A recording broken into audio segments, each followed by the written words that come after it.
Hey YouTube, welcome back to the Second Time Lucky Mining channel. In today's video, we're going to have a look at the AMD RX 6800 XT. Specifically what it does from a mining performance perspective.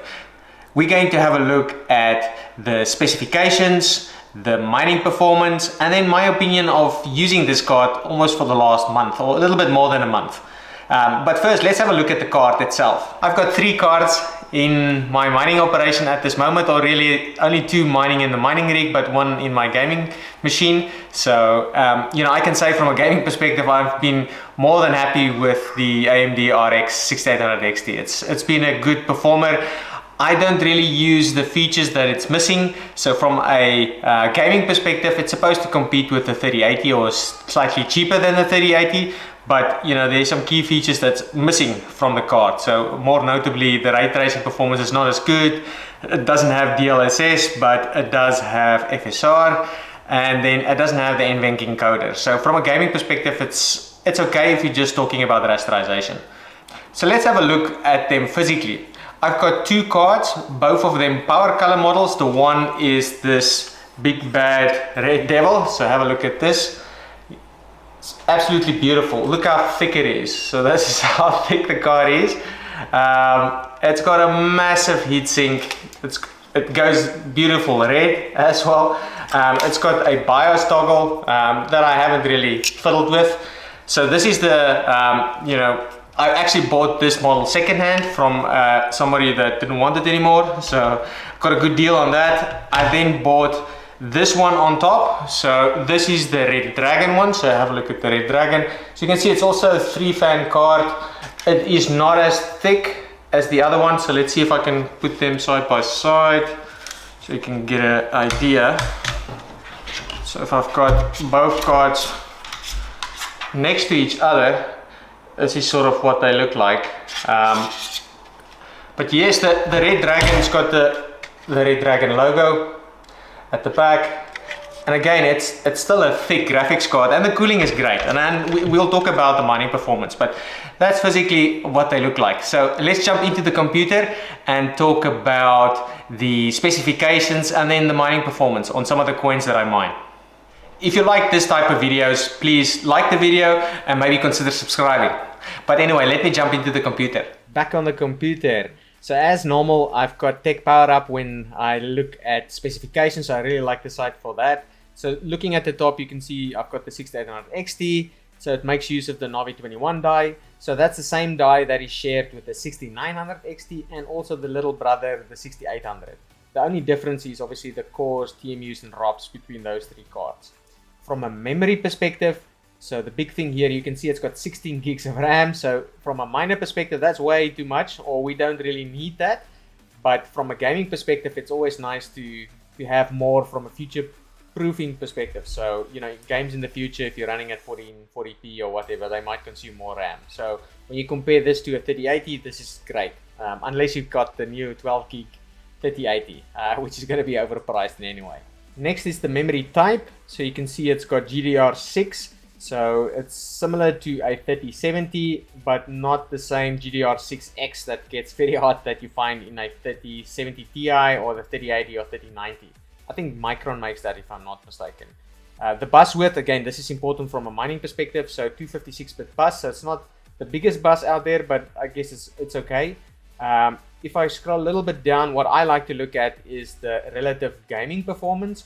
So you can see here, it's about 13% stronger than its brother, or 15% stronger than a 3070. So from a gaming perspective, it's definitely better than a 3070 or 3070 Ti, and it's slightly behind a 3080. So as you can see there, it's supposed to compete with the 3080, or it's just a cheaper version. So it's very similar from a gaming perspective than a 3080, but as everybody knows, from a mining perspective, it's definitely worse than a 3080, and that's why the 3080 is so expensive, because people just want that card for mining. MSRP, you can see the lie that is written here is $650 US. It definitely sells for more than that. I think I got mine at about double that. The other specs that's important from a mining perspective, if I scroll a little bit down, on what I like to look at is obviously the memory clock here and the effective speed here, and then the bandwidth. Obviously the better, the bigger the better.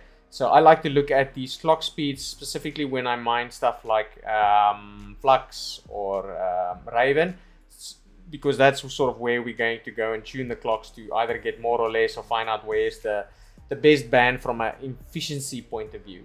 So you can see a 16 gigabytes effective on 512 gigabits a second bandwidth. So that's quite good. So I quite like that.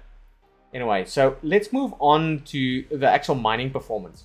So from a mining performance point of view, I'll show you guys both what I can do in Windows, so what you can expect from a Windows perspective, and then what you can expect from a HiveOS. So as I mentioned, I've got this card in my gaming computer, which I then go and tune sometimes for mining, and then I've got two of them in HiveOS. I'll show you both of those. So first, let's have a look at Windows, and what I really do, or I'm really interested at this point in time, for two coins in particular, obviously the one being Ethereum and the other one being Flux, at least from my perspective. I can mine other coins as well, but those are the two coins that I'm really mining at this point in time. So I'll show you guys those.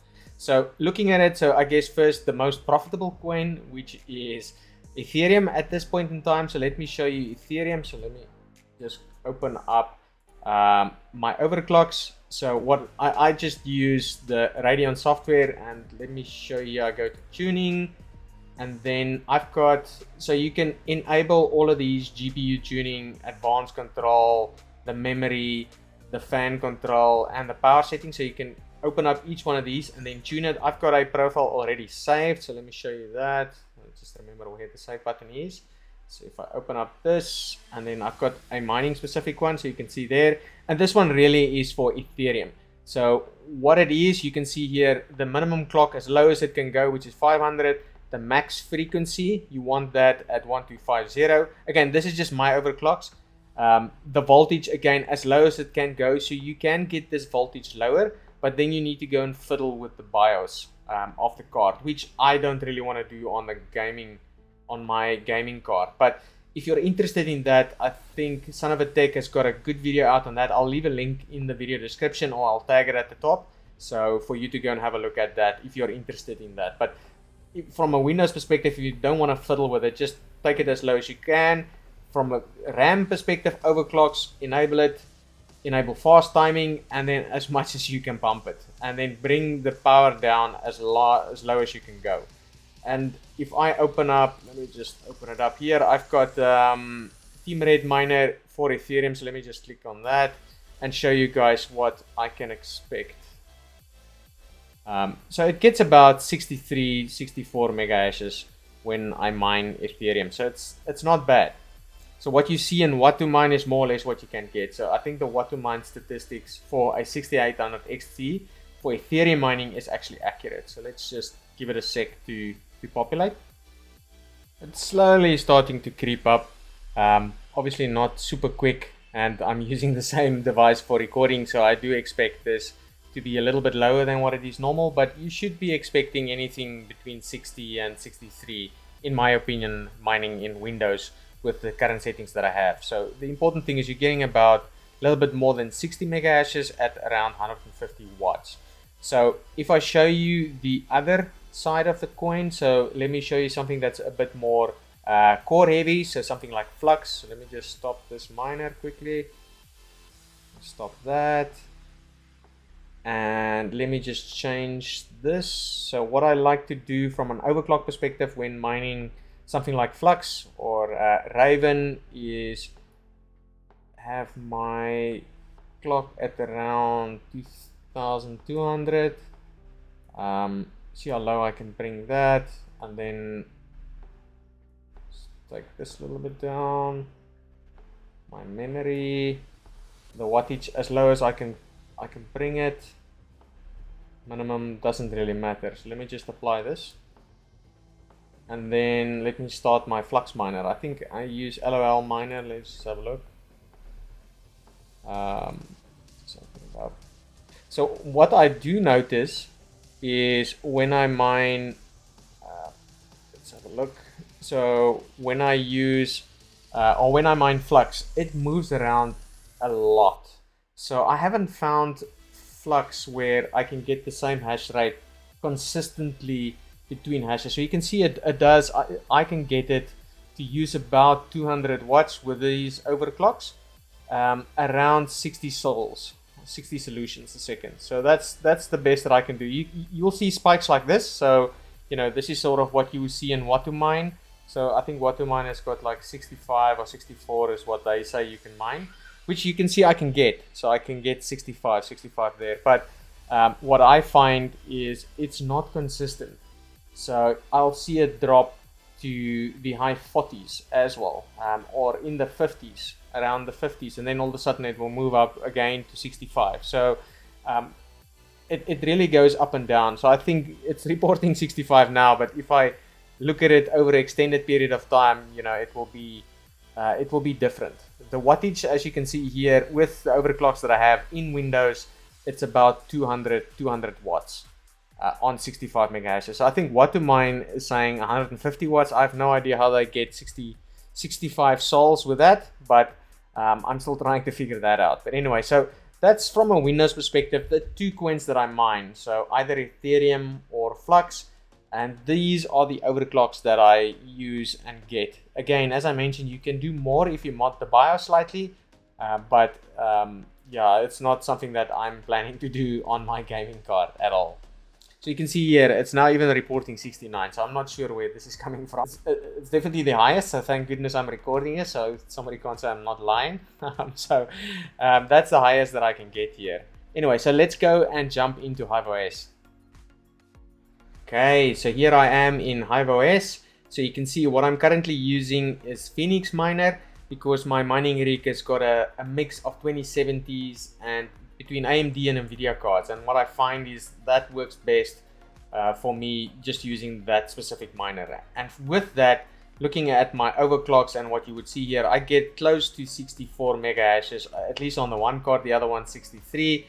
At anything from 180 watts to up to 130. So the difference between these two cards, the one that is pulling the most watts here, so that's actually the Red Devil, and the other one is the Red Dragon. But this is now what happens with the silicon lottery, right? So some of your cards, doesn't really matter what make or model it is, the actual silicon might be different, and then you'll slightly see differences.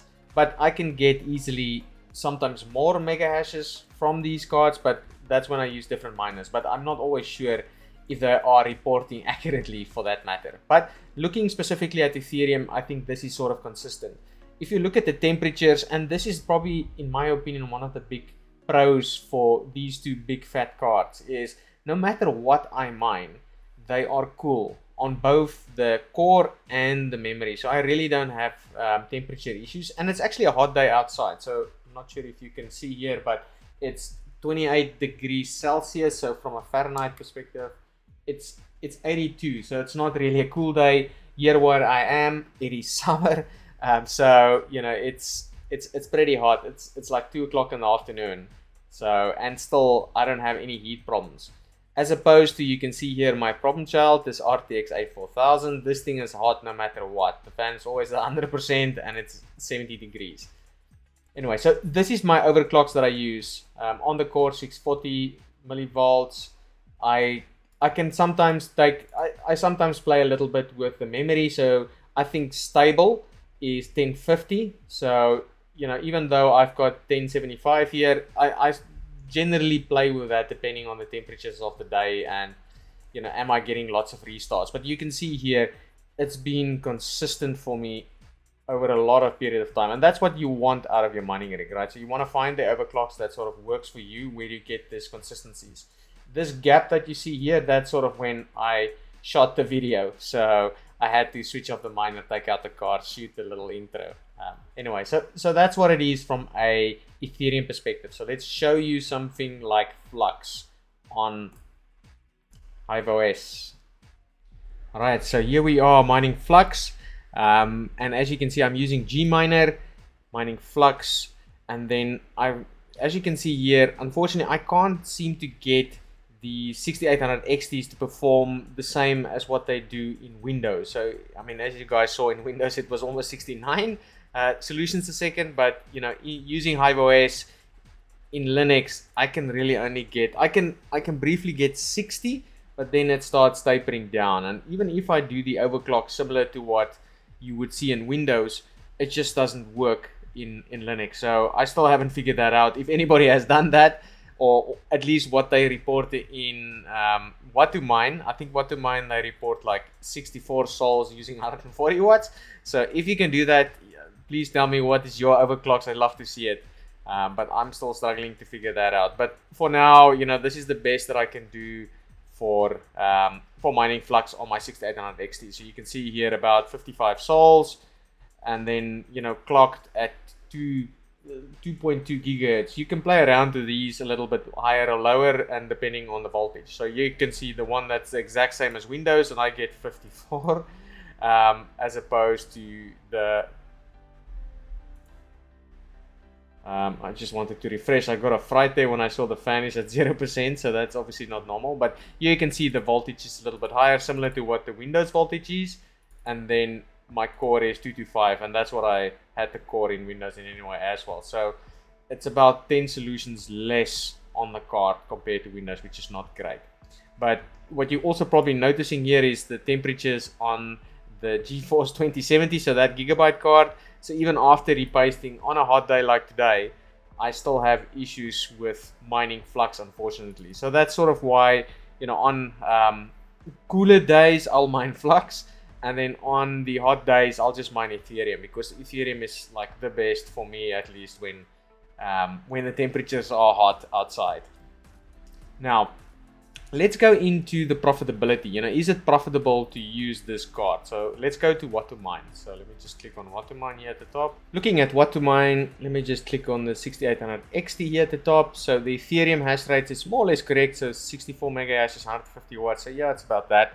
I obviously use more, so I don't trust what the wattage is in HiveOS. So I think this is more or less accurate. If I look at Zelhash, this is the Flux algorithm, so 66, I think you can get 66 in Windows, but not I at least can't get it in iOS, unfortunately. But let's assume you can get that 150 watts. I don't know how people get this, so for me it's probably closer to 200 watts.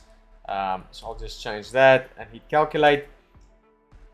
Let's have a look. So surprise, surprise, Ethereum is still the most profitable coin. So these rates again will change depending on coin prices, but at least at today's, and today is, what's the date? It's the 15th of January, so Saturday. You can expect to get, after power, which is about 10 cents a kilowatt hour at least. This is just a default. I definitely use a little bit more than that, so mine is probably like 12 cents. You can still expect to net $3 a day. Conclusion time. So what do I think about the 6800 XT? And this is now where I need to, try my best not to be biased.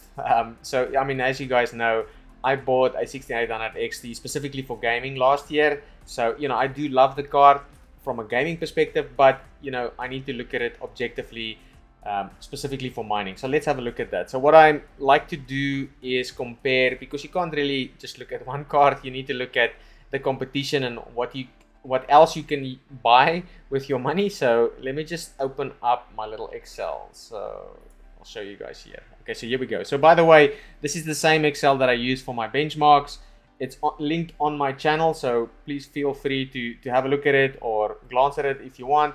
I'll also leave a link in the video description. But what I like to do is compare whatever card that I'm consider buying against the competition.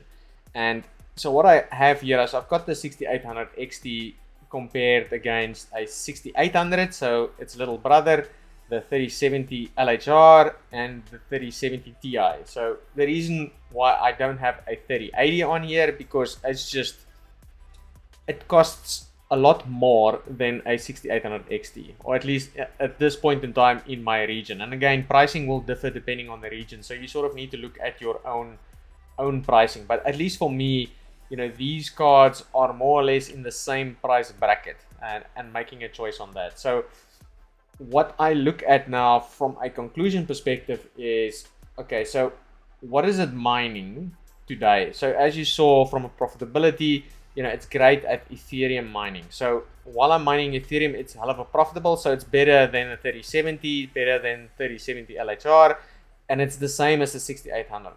But we all know Ethereum is going to go away at some point in time, right? So the Ethereum profitability is not going to be there anymore. So you need to, at least I like to look at the long-term view around the card. And this is now where I personally, and spoiler, don't think the 6800 XT is a worthwhile buying option in what's this now, January 2022. So, and the reason for that is the 6800, so its little brother, does the exact same from an Ethereum perspective. Yes, its clocks are not as fast and hence won't perform as good on Flux or some of these other core heavy algorithms that probably will be the flavor when Ethereum moves away, or there might be a new coin that's based on the Ethereum algorithm. I don't know, but at least from my perspective, you know, the 6800 costs less and mine's more or less similar. So, you know, between a 6800 XT and a 6800, I think the 6800 is a better buy, at least in my opinion. But, you know, you might feel differently about it. But then comparing it with NVIDIA, I think NVIDIA is more flexible, in my opinion. So, you know, you'll get a higher second-hand value on a 3070. So gamers love NVIDIA cards, so you should get a higher second-hand value, and they can mine a lot more coins, a lot more effectively. So, you know, when I think of buying a 6800 XT, I'll rather get a 6800 with non-XT version, and then on top of that, I personally think if I can get a 3070 non-LHR, I'll rather take that than a 6800 XT. You know, to be honest, if I can find a 3070 LHR below the 6800 XT's price, I'll rather pick up that, just because it gives me better, I can say, yes, it will suck a little bit from an Ethereum point of view, but at least I can mine some of these other coins. But obviously I'll try and get a non-LHR model. That would be the key for me. I really don't want to buy these LHR cards at all, because, you know, the second-hand value is going to suck on them. There might be some new coins using the old Ethereum algorithm, and then you're still stuck with this LHR. So, you know, I'm not thinking that, you know, these LHR might not hurt us in the future. So I'll rather get a non-LHR one. But that's just my opinion. So for me, I definitely am not going to buy any more of them. You know, if I need to buy something, I'll rather get a 3070, either a LHR, not really a LHR. I really don't want that. I just want the non-LHR 3070, so I'll keep a lookout for that. If I can't get that, I'll just buy a 6800. So that's my view, or at least my take on it. That's it for this video, guys. If you've liked the video, please like it and maybe consider subscribing. If you didn't, please specify in the comments what you would like me to change. Otherwise, I'll catch you in the next one. Cheers.